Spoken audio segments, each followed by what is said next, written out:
네, 오늘 마감 가격 토대로 해서 시장 분석하겠습니다. 동양증권 마포지점 박우신 과장과 교보증권 백주은 차장 두 분과 함께하겠습니다. 두 분 어서 오세요. 네, 안녕하십니까. 네, 안녕하십니까. 자, 오늘 마감 지수 분석 확인해 보도록 하겠습니다. 자, 후장 들어서 조금은 상승폭 약간 키워놓은 채 마감됐습니다. 2000선 탈환은 하지 못했지만 1999로 오늘 짝 마쳤는데요. 오늘 정말 안 좋은 뉴스들이 조금 있었습니다. 첫 번째 이슈에 담아봤거든요. 확인하러 가겠습니다.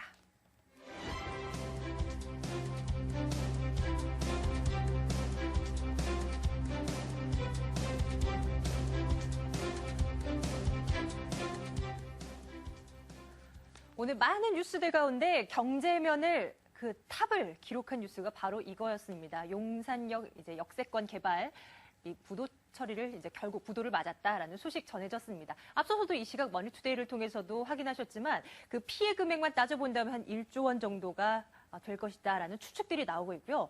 그동안 이 개발 사업에 좀 핑크빛 전망을 기대하고 뛰어든 시공사들, 건설사들 많았습니다. 살펴보니까 17개 건설사가 거론되고 있더라고요. GS건설에서 현대산업개발, 금호산업, 포스코건설, SK건설까지 많은 건설사들이 거론되고 있습니다. 그 가운데 주식시장에서는요, 오늘 롯데관광개발이 이 관련 이슈로 인해서 하한가로 직행했습니다. 자, 앞으로 어떻게 보면 좋을까요? 두 분과 함께 말씀 나눠보도록 하겠습니다. 백주원 차장님, 오늘 관련 이슈 때문에 좀 많이 떠들썩했어요. 지금 보시는 롯데관광개발 이 주가 흐름도 오늘 이제 결국은 하한가에서 벗어나지 못한 채 마감됐고 앞으로 어떻게 되는 걸까요? 예, 그렇습니다. 이 용산 국제업무지구 개발 사업은 단군 이래로 가장 큰 사업 규모의 사업이 될 거라고 하는 이제 그러한 기대감들이 있었고요. 용산에 대한 이제 개발에 대한 욕구들이 서울시와 맞물려서 코레일과 여러 건설사들의 이제 대규모 프로젝트 파이낸싱을 통한 진행을 해오고 있었습니다. 롯데관광개발은 2007년도에 그 삼성물산의 지분, 그러니까 PFV라고 할 수 있는 프로젝트를 운영할 수 있는 시행사의 지분권을 이제 획득하면서 롯데관광개발이 참여를 하게 됐는데요. 현재 롯데관광개발이 그 드림허브라고 하는 PFV에 출자한 대금이 1,510억 원에다가 1차 CB 때 전환사채 인수를 했습니다.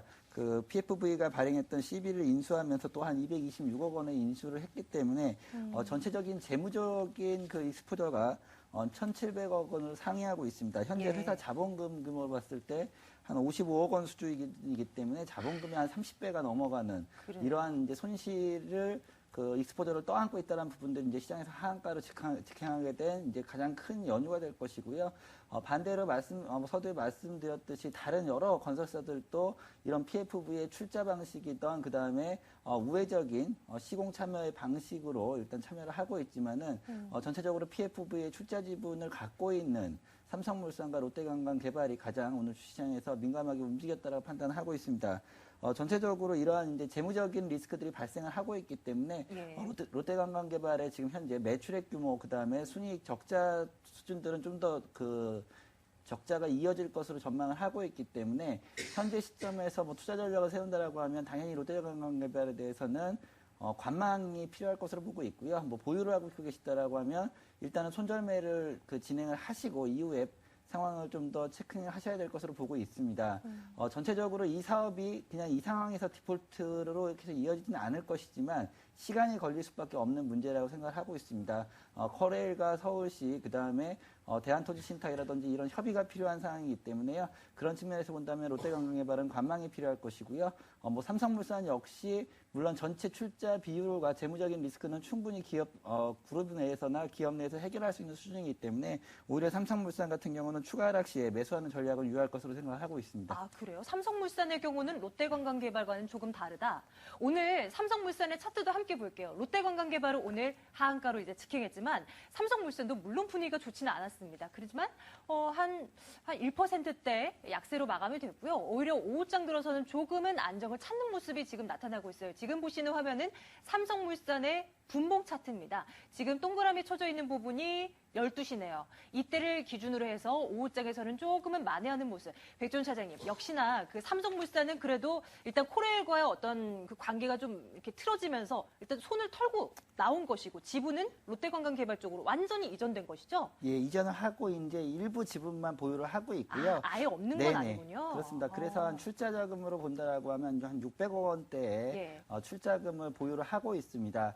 그런 측면에서 역시나 그 삼성물산도 기존에 이제 대부분의 지분들은 그 PFV를 통해서 롯데 관광개발적으로 넘겼지만은 일부 예. 지분을 보유하고 있기 때문에 오늘도 장중에 같이 이제 하락을 했던 것으로 판단하고 있습니다. 하지만 전체적으로 이제 삼성물산의 매출액과 순이익 규모 대비해서 이런 출자금 자체가 예.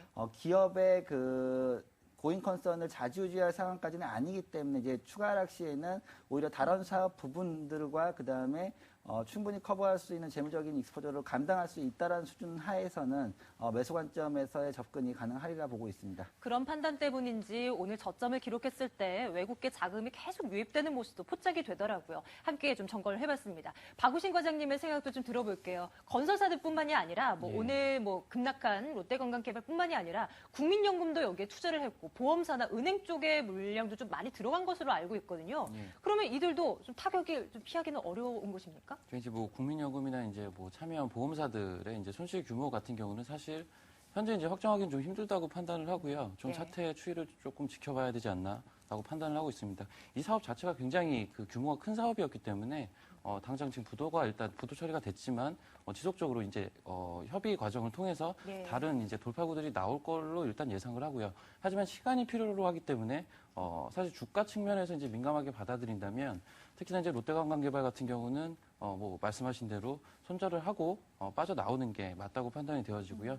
당연히 이제 사태가 어떤 식으로 진정이 되는지를 확인을 하셔야 되기 때문에 롯데관광개발 같은 경우는 이제 그 롯데관광개발 회사 자체 규모 대비해서 굉장히 큰 부분을 깊숙하게 참여를 했기 때문에 이러한 부분들에 대한 손실은 불가피하다라고 볼 수가 있겠는데 뭐 비슷한 의견입니다. 삼성물산 같은 경우는 삼성물산의 다른 사업 대비해서는 비중이 작기 때문에 네. 사실 일정 부분 이러한 리스크가 주가에 반영이 되어 있다고 판단을 하고 있고요. 따라서 그러한 부분으로 인해서 주가가 하락을 한다면 매수가 오히려 바람직하다라고 판단을 할 수가 있겠고요.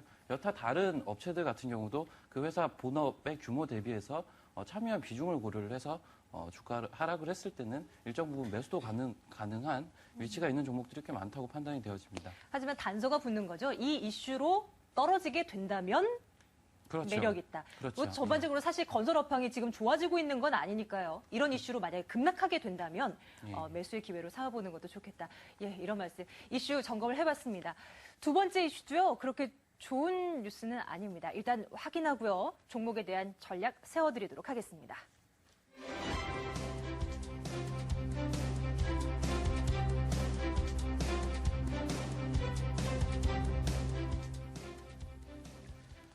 올해 해운업의 그 고전이라고 할까요?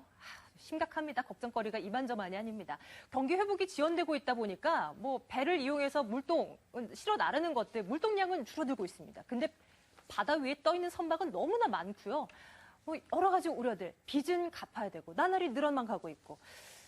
오늘 현대상선이 4% 이상 급락한 채 마감이 되는데요. 52주 신저가고요. 현대상선뿐만이 아니라 다른 해운주들의 흐름도 딱히 좋지는 않아 보입니다. 자, 백준 차장님, 살아나려면 아직도 멀었습니까? 일단 그 뭐 현대상선의 현재 밸류에이션의 위치를 판단을 해야 될 것인데요. 물론 이제 업황과 깊숙하게 관련이 돼 있습니다. 업황들 근간의 그 다우라든지 나스닥은 이런 경기 이제 그 침체기에서 벗어나서 경기를 회복하고 있는 기대감들 때문에 연일 상승 트렌드를 유지해 나가고 있고 신고가를 갱신을 하고 있습니다. 이러한 부분들은 저희가 계속 이 시간 통해서 말씀드렸던 경기 민감주들에서 소재주, 뭐 소재주 다음에 이제 모든 물건들의 유통이 가능할 수 있는 이런 그 해양이라든지 운송 관련주들, 그다음에 그것들이 그 선박에 대한 가격까지 상승하다는 이제 상식적인 논리가 이제 접근이 가능할 것으로 보고 있는데요. 현대상선은 일단은 지난해 영업 손실을 그 5,197억 원을 이제 기록을 했습니다. 전년 대비해서 역시 적자가 확대되고 있다고 공시를 했고, 이러한 것들이 이제 뭐 유가의 상승과 그다음에 용선료죠. 그러니까 배를 빌려서 운행을 하고 있거나 임대차를 진행하고 있는 이런 용선료들이 증가하고 있고 여기에 대한 회전율이 그것을 받쳐줘야 되지만 그것들을 못 받쳐주면서 역시나 BEP 단가를 못 맞추고 있는 상황이고요. 이런 이제 매출 원가가 상승을 하고 있고 더불어서 이제 원달러 환율 같은 경우에는 환율 하락에 따라서 이제 환손실이 발생을 하고 있습니다. 이런 측면들이 여러 가지 이제 삼중고를 겪고 있습니다. 유가라든지 그다음에 용선료 크게는 이제 달러 대비한 이제 환손실을 보고 있습니다. 이러한 측면들이 상당히 어려웠고요. 이런 것들을 갖다가 역시나 돌파하기 위해서는 지속적으로 그동안의 부채 비율을 감소시켜 나가야 되는 특히나 외화채에 대한 부분들이 이렇게 해운 업종들이 많이 보유를 하고 있습니다. 그렇게 해서 환율하고도 민감하고요. 이러한 부분들이 역시나 부채 비율을 높여가면서 오히려 또 등급 하락 이슈와 맞물려서 조달금리, 시장의 기준금리는 연일 사상 최저치를 갱신을 하고 있고 뭐 이번 주도 기대하고 있는 금통위에서 또 금리 동결 또는 인하 쪽의 의견들이 나오고 있는 상황에서 오히려 발행사들 일부 기업들의 이런 업황의 불안과 더불어서 기업 등급이 낮아지면서 오히려 그쪽은 조달 코스트가 올라가는 이런 역방향의 그 모습들이 발생이 되고 있습니다. 현대상선에 대해서도 역시나 그 실적 부분, 밸류에이션이 받쳐주지 못하고 있는 부분에서 외국인들 매도를 기인하고 있다고 판단을 하고 있고요. 그런 측면에서 업황이 바닥을 다지기 위해서는 여러 가지 변수들이 뒷받침돼야 될 것으로 보고 있습니다. 뭐 서두에 말씀드렸듯이 환율, 그다음에 경기 회복에 따라서 물동량이라든지 그다음에 용선 횟수에 대한 증가가 필요할 것이고 이것이 운임 지수로 반영이 돼야 되기 때문에 이러한 지표들을 관찰할 필요가 있을 것으로 생각하고 있고요. 현대상선 물론 추가 하락의 여지가 있다라고 먼저 말씀을 드리고 싶습니다. 단기적으로도 역시나 현대상선은 신용융자 물량이죠. 시장에서 신용을 통한 물량들이 신저가를 갱신하면서 계속해서 지속적으로 고점을 높여가고 있는 형상을 보여주고 있습니다. 이런 단기적으로 주가 하락과 더불어서 개인들을 중심으로 한 신용 융자 물량이 일단은 또 주가에도 부담이라고 판단을 하고 있습니다. 뭐 반등 시마다 이런 신용 융자 물량에 대한 쇼커버링이 나올 가능성이 크기 때문에 이러한 융자 물량의 감소와 함께 바닥권 다지기를 좀 관찰하셔야 될 것으로 필요하고요. 서두에 말씀드렸듯이 업황 개선 기대감이 가장 중요하다고 판단하고 있습니다.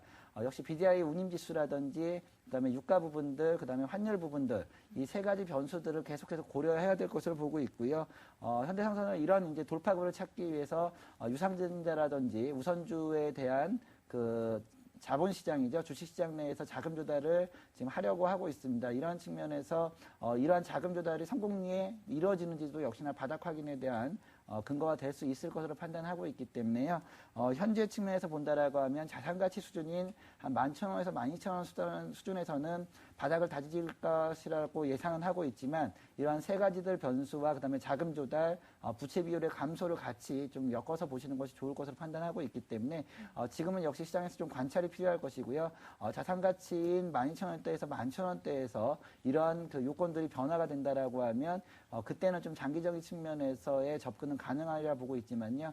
현재 시점에서는 아직까지 그러한 변수들에 대한 반등이 일어나지 않고 있고 자금 조달에 대한 부분들도 아직 확정이 안 돼 있기 때문에요. 이러한 사안들에 대한 그 확인이 필요할 것으로 생각하고 있습니다. 말씀 들어보니까 좋은 게 하나도 없네요. 네, 그렇습니다. 주가에 압박을 가할 만한 요인들만 갖고 있는 것 같습니다. 지적을 해주셨지만 재무 상황이 그리 좋지 않다라는 기사들 늘 접하고 있습니다.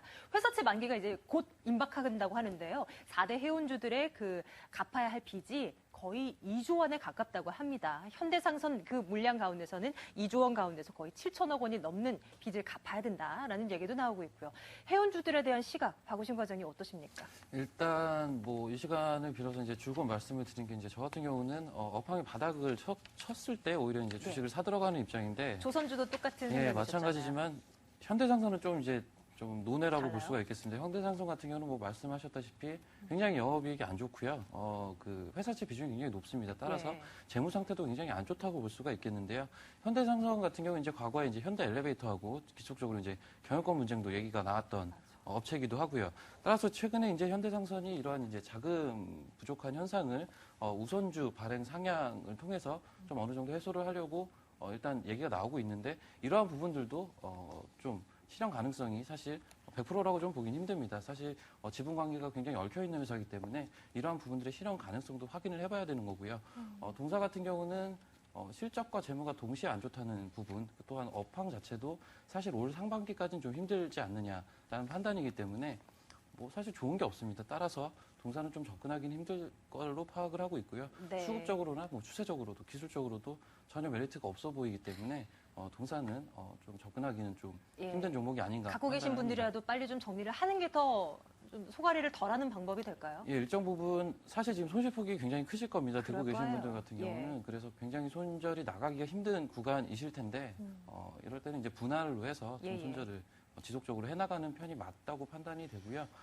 굳이 이제 해운주 중에서 산다면 차라리 한진해운. 이거는 사실 한진해운도 그닥 좋게는 안 보지만 예, 예. 현대상선 대비해서는 낫다는 판단이기 때문에 차라리 그런 쪽으로 보시는 게 맞다고 판단이 됩니다. 알겠습니다. 해운주들에 대한 시각도 그리 좋지가 않죠. 세 번째 이슈는요. 조금 분위기 바꿔보겠습니다. 연일 잘 나가고 있는 거 이슈 하나 넣어봤습니다.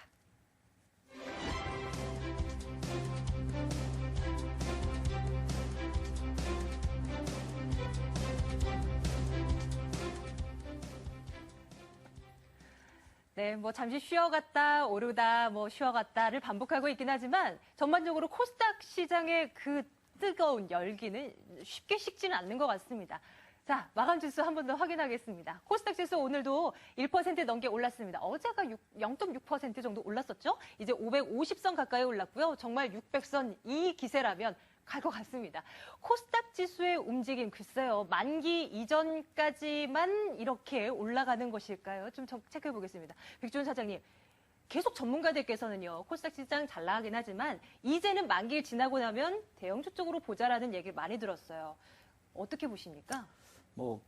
이제 지수의 측면으로 놓고 본다라고 하면 역시나 또 이격이 벌어지는 구간에 이제 그러한 판단은 충분히 가능하다고 보고 있습니다. 하지만 전체적으로 시장이 이런 실적 장세에서 유동성 장세로 넘어오는 과정에서 이런 코스닥 지수가 상승을 하고 있다는 측면은 좀 괄목한 그 지수의 상승이라고 판단하고 있습니다. 그 연유에는 역시나 외국인과 기관을 중심으로 해서 2월부터 시작됐던 경향적인 매수, 물론 뭐 중간중간 하루하루 그 차익 실현을 하고 있지만은 전체적인 대부분 영업일수에서 규모와 관계없이 꾸준히 이제 사들어오고 있다는 부분들은 상당히 괄목할 만한 변수라고 판단하고 있습니다.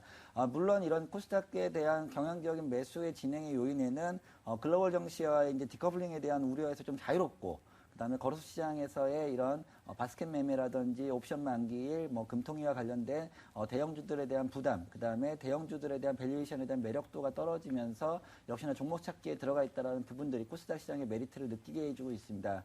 전체적으로 코스닥 시장 내에 편입되어 있는 종목들이 거래소 시장만큼 밸류에이션이 우수한 기업과 이제 우수하지 않은 기업들이 또 상당히 차별적으로 그 분포가 돼 있다라고 판단하고 있습니다.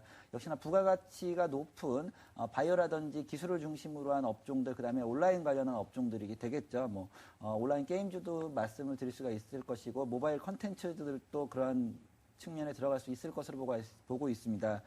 이런 측면에서 본다라고 하면 일단은 중소형 그 저평가 종목들이 일단 시장을 주도하고 있고요. 대형주 중에서도 역시나 현재 그 경기 시장 내에서도 좀 둔감하고, 그다음에 향후 시장에 주도주로 부각될 수 있는 제약이라든지 바이오 관련 종목들, 헬스케어 관련한 종목들이 일단 주도에 나서고 있고요. 역시 IT 부품이라든지 소재 관련한 저평가 종목들이 상당히 시장의 흐름과 관계없이 지수의 상승을 견인하고 있습니다. 이러한 측면들은 역시나 그 밸류에이션을 갖고 있는 종목들이 메리트가 떨어지기 전까지는 좀 지속될 네. 가능성이 가능성이 크다라고 보고 있고요.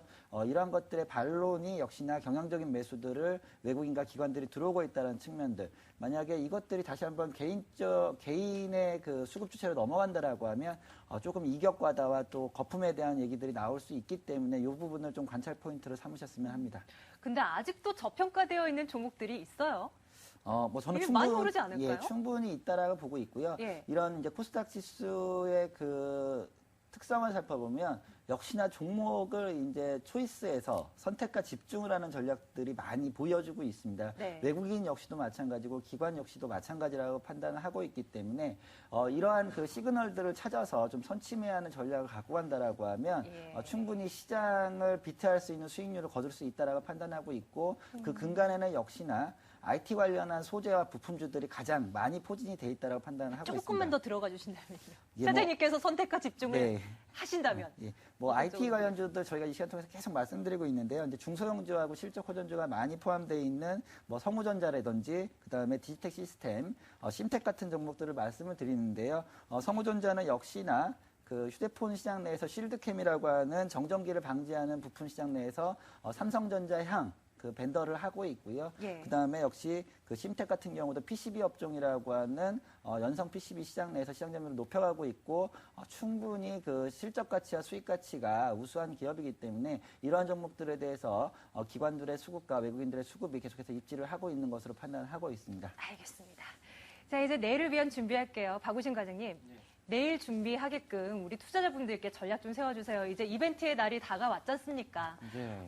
과연 어떻게 될 것인가 물론 뚜껑을 열어봐야 알겠죠. 하지만 일단은 좀 지켜보는 것이 나을까요? 어떻게 하는 게 좋겠습니까? 사실 이제 파생을 하는 입장이 아니라 이제 주식을 하는 입장이라면 사실 변동성이 그렇게 큰 장은 아닐 거라고 판단을 일단 하고 있고요. 예. 그 근간에는 일단 프로그램 부분을 살펴봤을 때는 이번 같은 경우 이제 동시만기이다 보니까 스프레드 시세를 잘 봐야 되는데 현재 스프레드 시세가 2 이상으로 좀 많이 벌어져 있는 상태입니다.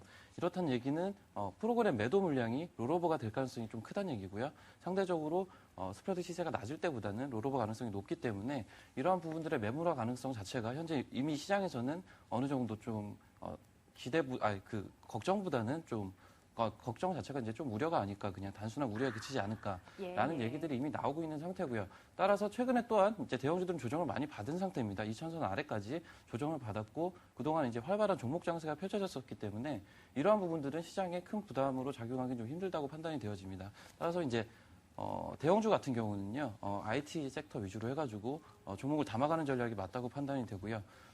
중소형주 같은 경우는 사실 코스닥 지수도 한 차례 쉬어갈 수 있는 타임이 맞습니다. 맞긴 맞는데 종목별로는 여전히 갈 수 있는 종목도 굉장히 많기 때문에 이러한 식으로 종목별로 트레이딩을 하는 전략을 병행하셔야 할 것 같습니다. 어떤 종목 보고 계세요? 관심 종목 한 가지. 예, 제가 오늘 말씀드릴 종목은 디스플레이텍이라는 종목인데요. 예, 이 디스플레이텍이라는 종목은 그 삼성전자양 스마트폰 부품 업체인데 작년에 이미 실적이 굉장히, 특히나 이제 작년 하반기 실적 엄청난 성장세를 보였고요. 올해까지도 그러한 부분들이 지속이 될 것으로 일단 판단이 되고 있습니다. 예, 디스플레이텍과 함께 또 어떤 전략을 쓰면 좋을지 저희가 화면으로 정리를 해봤습니다. 함께 좀 보실까요? 자, 어떤 전략을 쓰면 좋을까? IT 섹터에서 SK 하이닉스 뭐 잘 나가죠. 삼성테크이가 LG전자, 태양기전까지 자동차 그리고 실적 호전 중소형주. 이건 백주훈 차장님께서 저에게 의견 주신 거죠? 예, 그렇습니다. 예, 참고하도록 하겠습니다. 자, 오늘 두 분의 전문가와 함께했습니다. 교보증권 백주훈 차장과 동양증권 마포지점 박우신 과장 두 분과 함께했네요. 말씀 잘 들었습니다. 감사합니다. 감사합니다.